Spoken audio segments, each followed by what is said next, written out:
Everyone froze the moment she stood still. A line of recruits snapped to attention, boots clicking in rhythm, except her. One woman, unmoving, eyes fixed on the man demanding her salute. He barked again. You salute your superior when he enters. Private, but she didn't flinch. The room went still, the air heavy with silence and disbelief.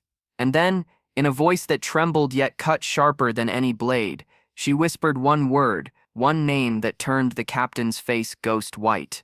Before I tell you what happened next, tell me in the comments where you're watching from.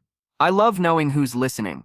Her name was Evelyn Rhodes, a new recruit in the U.S. Army Training Division. To everyone else, she was quiet, disciplined, invisible.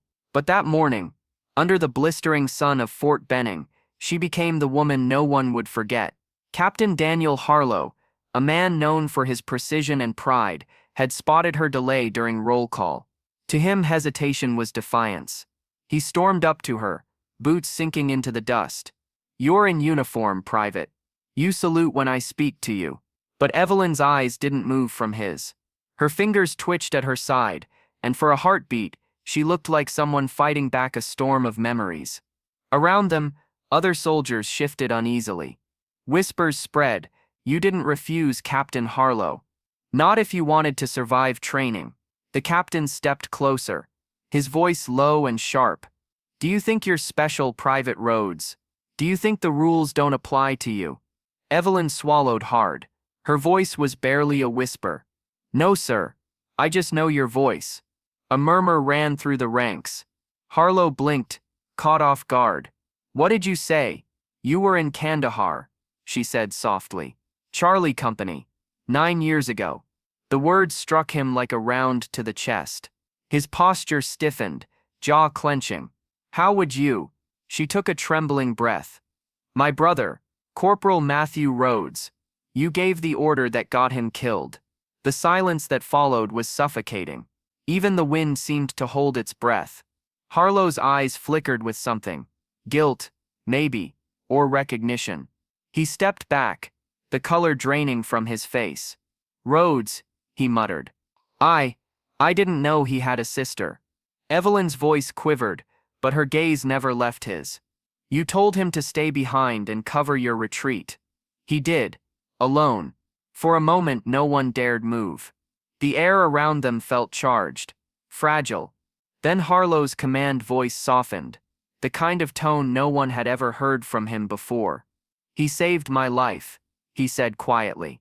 I've lived with that debt every day. Evelyn's lip trembled. Then you know why I couldn't salute you, sir.